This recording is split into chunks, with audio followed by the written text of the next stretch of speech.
Bonjour et bonsoir à tous les amis, comment allez-vous? Aujourd'hui c'est pas une vidéo spéciale Halloween mais j'avais encore envie de me déguiser. Bon, pas très original, hein, je change pas énormément de déguisement, c'est toujours le même, mais je trouve que ça met un certain mood, vous ne trouvez pas? Bref, j'espère que vous passez une bonne semaine ou que vous avez passé une bonne journée, et si c'est pas le cas, eh bien bienvenue dans mon an. Et aujourd'hui je vais vous raconter deux histoires tirées du Reddit Air Horreur. C'est l'histoire d'un gars qui va trouver un job en tant que réceptionniste et l'histoire est divisée en deux. C'est une histoire très étrange et franchement, je pense que vous allez kiffer. Moi, j'ai vraiment grave kiffé. Donc comme d'habitude, préparez vos petits pop-corn, de quoi manger, de quoi boire. Réchauffez-vous sous un petit plaid et surtout, éteignez les lumières et fermez bien votre porte à clé. Et sans plus attendre, on va commencer la première partie de l'histoire.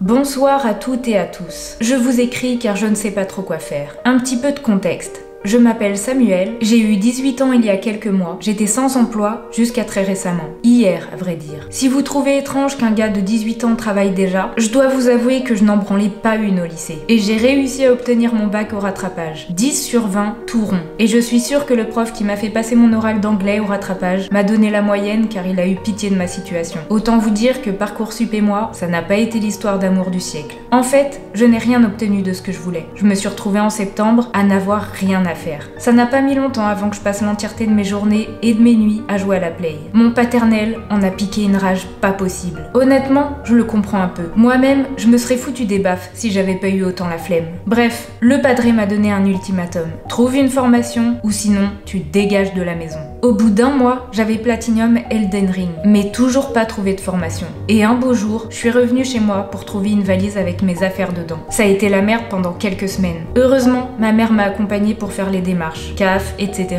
Et aujourd'hui, j'ai mon appart. Puis, je me suis rendu compte qu'il fallait que je bosse pour gagner du flouze. Pas pour m'acheter des jeux, mais pour manger. Et accessoirement, payer mon loyer. La vie d'adulte, quoi. Ça m'enchantait pas trop, mais je me suis mis à regarder les petites annonces. Le premier truc que j'ai fait, ça a été d'aller au McDo du coin. Mais il n'embauchait pas. Du moins, c'est ce que le manager m'a dit. Mais il me regardait bizarrement. Je crois qu'il m'aimait pas trop. Après, je fais pas négliger ou quoi, hein. Mais j'étais pas trop réveillée pour l'entretien d'embauche. C'est en rentrant à l'appartement que je me suis rendu compte que j'avais mis mon t-shirt à l'envers. L'histoire de ma vie. Après ça, je suis passée de déception en déception. Aucune annonce de boulot ne m'intéressait, ou alors exigeait une expérience de travail que je n'avais pas. Je commençais à un peu flipper, et à me dire que j'aurais vraiment dû bosser plus à l'école. J'aurais pu être à la fac, ou en BTS avec mes potes, voire dans une classe de prépa comme Jess, mon ex du collège qui est devenue une sorte de grosse tête au lycée. Elle est maintenant dans un méga lycée parisien. J'imagine que les élèves là-bas lisent des bouquins en latin en résolvant des équations à 25 inconnus, ou quelque chose du genre. En tout cas, ce qui est sûr, c'est qu'ils se font pas refouler de leur entretien à Domac, ça c'est sûr.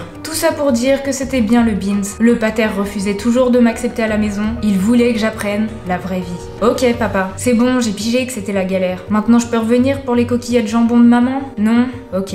J'en étais à ce niveau de réflexion, donc pas grand chose. Lorsque je suis passée devant un vieil hôtel sur le chemin de mon appart, j'ai marché le long de cette rue un nombre incalculable de fois, mais je n'avais jamais vraiment fait attention à la devanture de cet hôtel. A priori, rien ne distinguait l'entrée de l'hôtel du porche d'un immeuble lambda, si ce n'était les portes vitrées automatiques, un peu cradingues d'ailleurs. Au-dessus, on pouvait lire « Hôtel Les Bras d'Orphée », dans un style art nouveau typique des années 20. Je remerciais intérieurement mon prof d'histoire pour avoir fait un cours sur ce courant artistique une fois que je ne dormais pas en classe. Puis, mon regard fut happé par une feuille de papier scotchée à la vitre. Cherche réceptionniste de nuit. Pas d'expérience exigée. Pour toute information, demandez à l'intérieur. En un quart de seconde, j'étais à l'intérieur de l'hôtel. Le hall, bien plus grand à l'intérieur que l'on aurait pu le deviner depuis l'extérieur, était décoré d'un papier peint carmin à arabesques et autres motifs végétaux. Au plafond était suspendu un grand lustre vénitien baroque doté d'une douzaine d'ampoules en cristal qui diffusaient une luminosité riche et douce. L'accueil était constitué d'un large bureau en bois massif avec un comptoir en étain. Il n'y avait personne d'assis dans la confortable chaise en cuir rembourrée qui se trouvait derrière le meuble. L'ordinateur était éteint.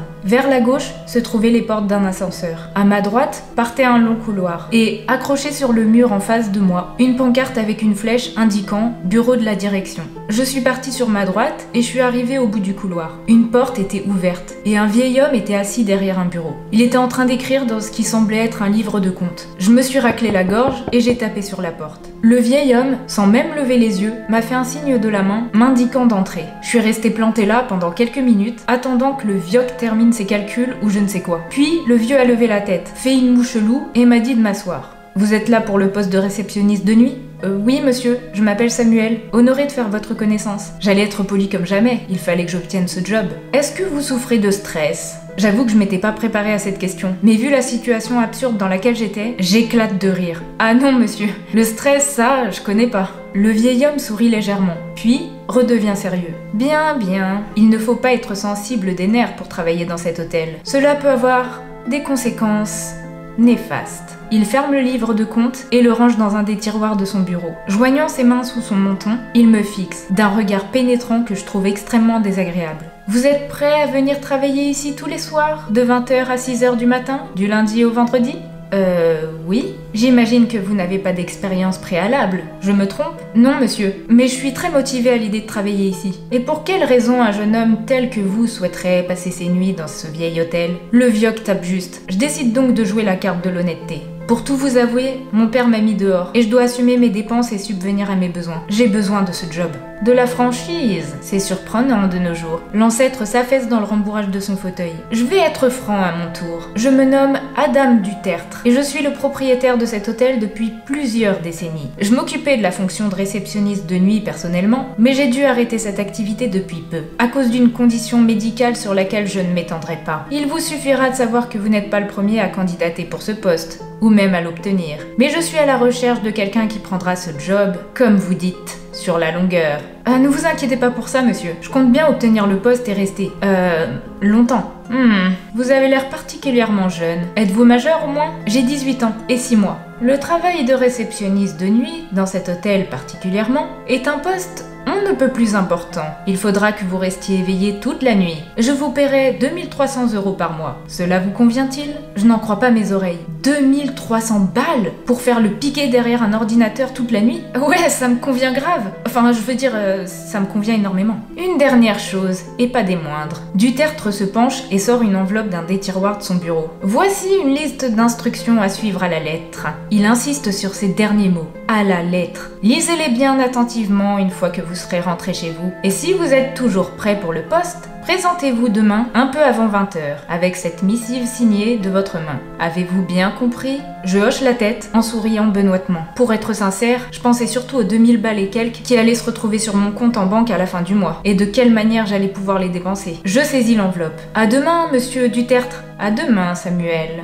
Une fois rentrée chez moi, je suis dans un état d'excitation pas croyable. Non seulement j'ai trouvé un job, mais j'ai trouvé LE job. Être payé une petite fortune, pour mes critères bien sûr, mais surtout être payé à ne quasiment rien faire, c'est le pied. À ce propos, je réalise que Dutertre ne m'a pas dit en quoi consistait le poste de réceptionniste. J'imagine que je dois donner les clés aux clients qui se présentent la nuit, mais le patron m'a ni montré comment faire, ni comment enregistrer les clients sur l'ordinateur. Je sais même pas où se trouvent les clés des chambres. Il m'a juste dit qu'il fallait que je reste éveillée. J'hausse les épaules. Dutertre m'expliquera bien tout ça le lendemain quand je prendrai le poste. J'appelle donc ma mère pour lui annoncer la bonne nouvelle. Elle n'y croit pas elle-même au départ, mais me félicite après qu'elle se soit rendue compte que je m'y tenais pas. J'ai même entendu un bravo fiston de mon père, ce qui me fait énormément plaisir. Finalement, je commence à comprendre l'intérêt de gagner sa vie par soi-même et d'être indépendant. Après ça, je me prépare un bon plat de pâtes avec double dose de fromage. C'est la teuf. Et je le déguste avec le sentiment d'avoir accompli quelque chose de grand, tout en matant le dernier épisode de House of Dragon.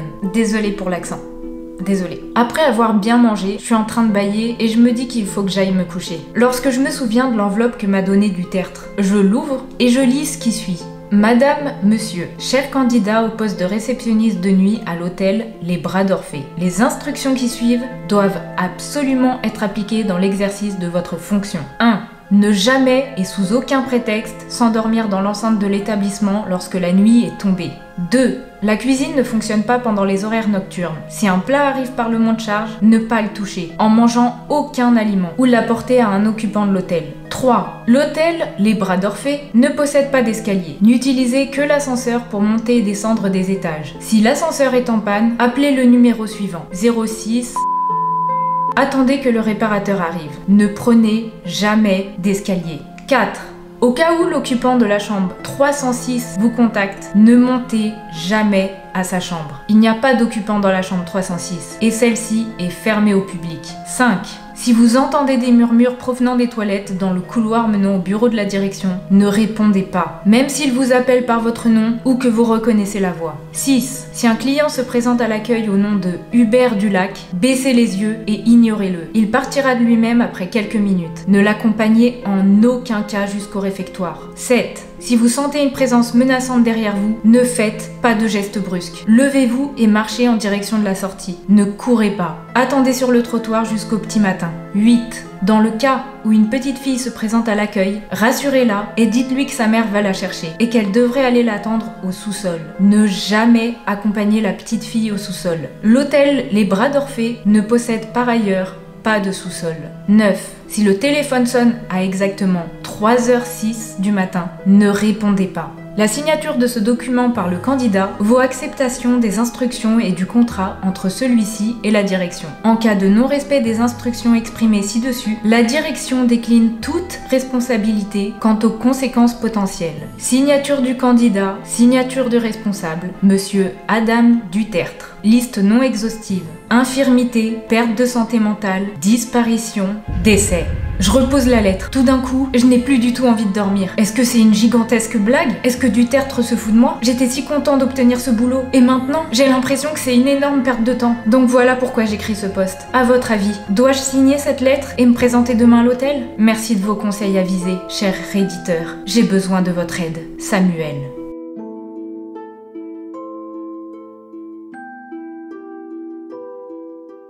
Histoire vraiment très étrange, n'est-ce pas? Un poste très étrange et très effrayant. Mais que se cache-t-il derrière toutes ces instructions? Est-ce que c'est une blague? Ou est-ce que cet hôtel couvre un lourd secret? Si la suite de cette histoire vous intéresse, je vous invite bien évidemment à rester sur cette vidéo et écouter la suite du récit de Samuel.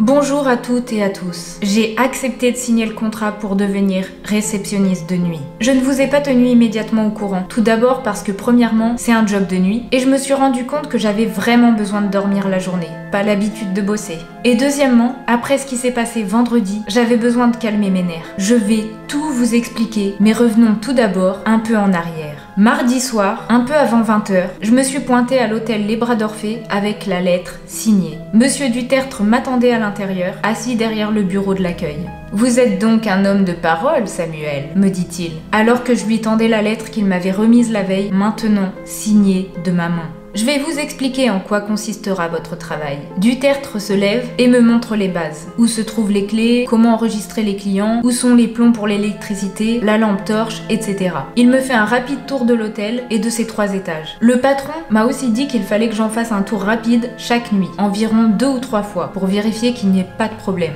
Si c'est le cas, appelez-moi directement. Pas la peine de déranger la police, glissa-t-il dans la conversation. Après coup, je me suis dit que c'était une chose étrange à préciser. Pourquoi ne pas contacter la police en cas de problème? Jeff arrivera sur les coups de 4h30, 5h pour commencer le ménage. Moi-même, je serai à l'hôtel à 6h pour vous relayer. Vous serez seul toute la nuit. Après le tour du proprio, on retourne finalement dans son bureau. Dutertre s'assoit et m'indique de m'asseoir également. Allez-y, Samuel, posez-moi la question. La question?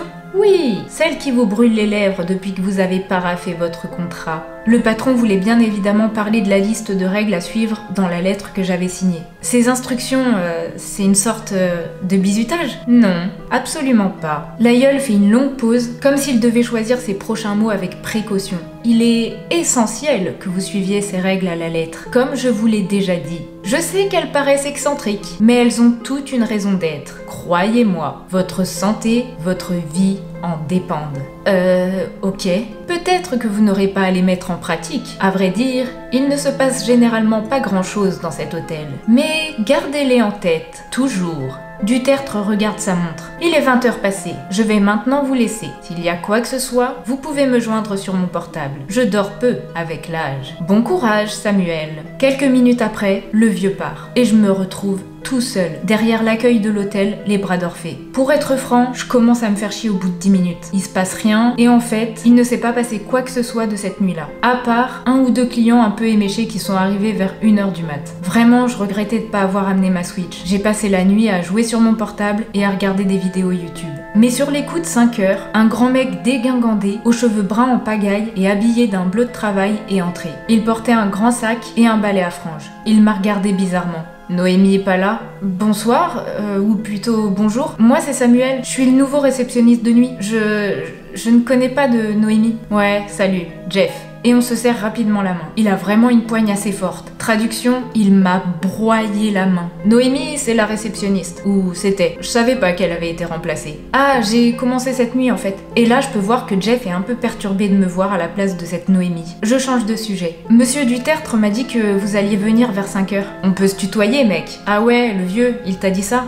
Oui. Il t'a dit d'autres choses? Je suis un peu interloquée par cette question, mais Jeff est en train de me fixer. Je suis très mal à l'aise. Non, il m'a rien dit d'autre. Très bien. Bah écoute, c'est ta première nuit ici? T'as vu des trucs? Non. Cette conversation prend un tour super glauque. Bah continue comme ça alors. Bon allez, j'ai du boulot moi. Et il se barre en prenant l'ascenseur. Comme ça, pas de revoir ni rien. Je suis un peu hallucinée. Honnêtement, j'ai l'impression d'être tombée dans un hôpital psychiatrique. Entre le vieux qui a ses règles à la con et le technicien de surface chelou. Mais bon, après tout, je me réconforte en pensant à mon gros salaire. Et au fait que le lendemain, j'amènerai clairement ma Switch. Les autres nuits de la semaine se sont déroulées exactement de la même façon. Rien d'extraordinaire. Je commençais à me dire que j'avais en fait réellement chopé un job bien pépère. Et que ces règles étaient, comme l'avait écrit un redditeur, seulement une façon de me dire « te mêle pas de ce qui te regarde pas ». Et je comptais pas me mêler de quoi que ce soit. J'avais le job ultime et je pouvais continuer ma partie d'Animal Crossing en plus. On se moque pas. Jusqu'à vendredi soir. La soirée commence comme d'habitude. 1 ou 2 clients qui arrivent, je check les réservations, je file les clés, je vais au distributeur me prendre un coca que je bois en mangeant mon sandwich et en matant une vidéo YouTube sur mon portable. Je joue un peu à la Switch, je fais un tour des étages armé de ma fidèle lampe torche, je reviens à l'accueil, rien d'extraordinaire. En gros, la nuit se passe sans accroc.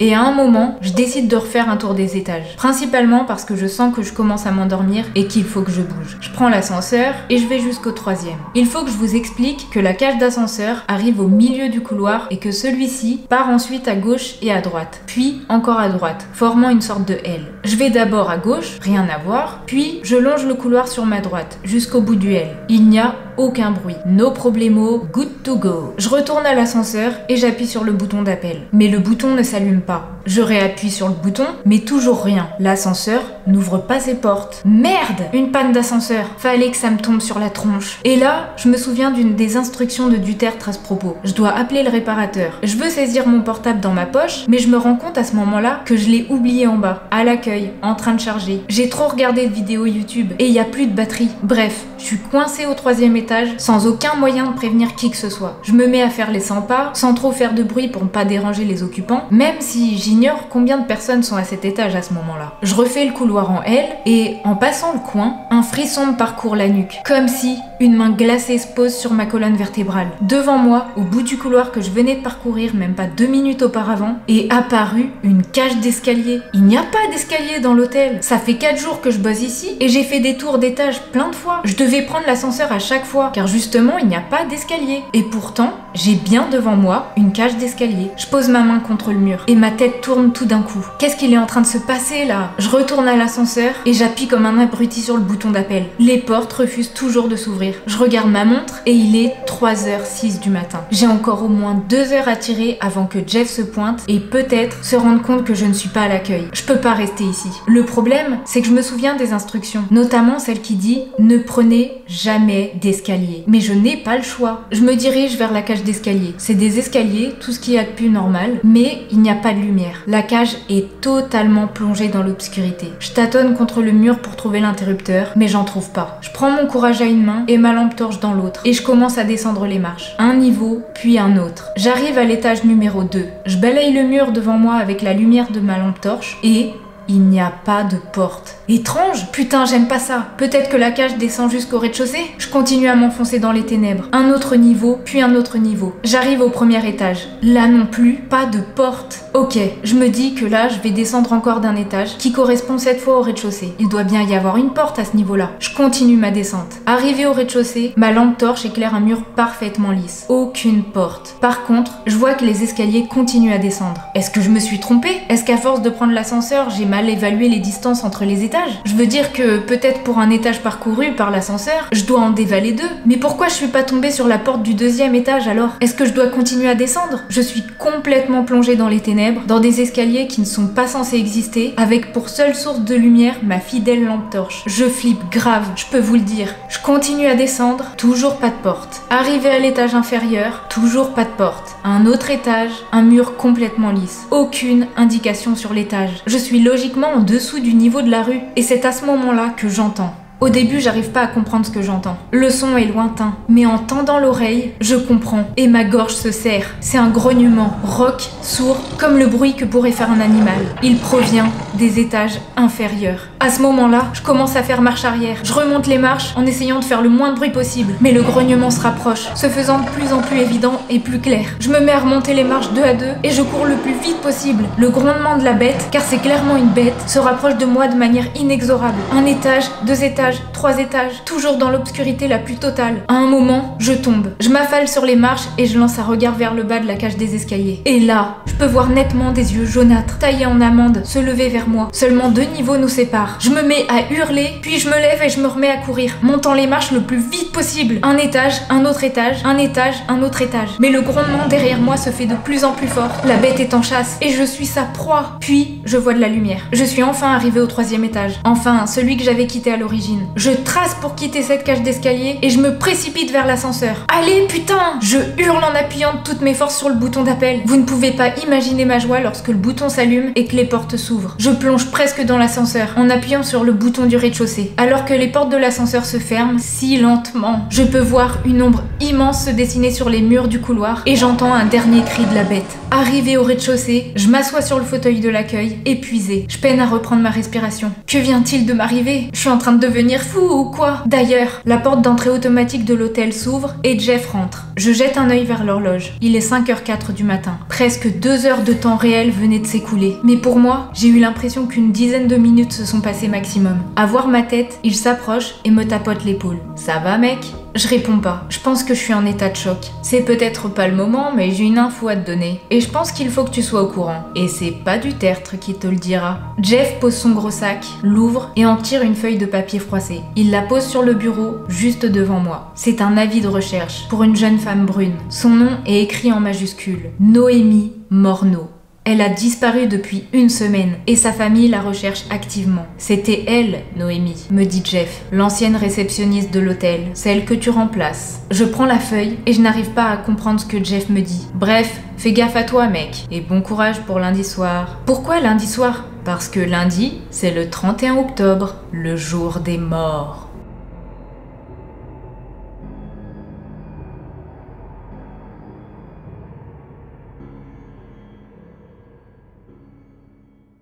Et voilà comment cette histoire se termine pour l'instant. La première partie de cette histoire a été postée il y a 5 mois et la deuxième que je viens de vous raconter a été postée il y a 4 mois. Alors peut-être que bientôt il y aura une suite. En tout cas, c'est une histoire bien étrange et cet hôtel contient, je pense, énormément de secrets.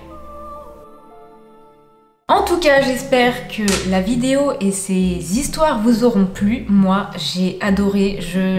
Je pense que vous allez kiffer. Vraiment, j'ai kiffé énormément et j'espère qu'il y aura une suite. N'hésitez pas d'ailleurs à me donner vos théories dans les commentaires. C'est ça que j'aime dans ce genre d'histoire, c'est qu'il y a énormément de mystères, énormément de secrets, énormément de choses étranges. Et du coup, on peut faire plein de théories. Est-ce que ça serait dû à des activités paranormales ? Ou est-ce que, je sais pas, par exemple, le patron aurait drogué Samuel et du coup il a l'impression de voir des choses un peu étranges, voire très flippantes, alors qu'en fait rien de tout ça n'est réel et qu'il y a un délire de kidnapping ou je ne sais quoi. Je sais pas, ça peut être plein de choses. En tout cas, n'hésitez pas à me donner vos théories, ça va être très cool. Et j'espère vraiment qu'il y aura une suite. En tout cas, je vous tiens au courant, je regarde si jamais il y a une suite dans cette histoire. Si vous avez aimé la vidéo, n'hésitez pas à lâcher un petit like. Si vous n'êtes pas déjà abonné et que vous aimez bien ce que je fais, ben n'hésitez pas à vous abonner, ça fait plaisir et vous êtes les bienvenus. J'espère que dans cette vidéo, on n'entendra pas trop la circulation qui se passe dehors, parce que mon micro a tendance à capter un peu tout. On fait comme on peut. En tout cas, j'espère que vous avez passé un bon moment en ma compagnie. Et puis moi, je vous souhaite une bonne journée ou une bonne soirée, selon à quelle heure vous regardez la vidéo. Je vous dis à plus tard pour une prochaine vidéo. Ciao!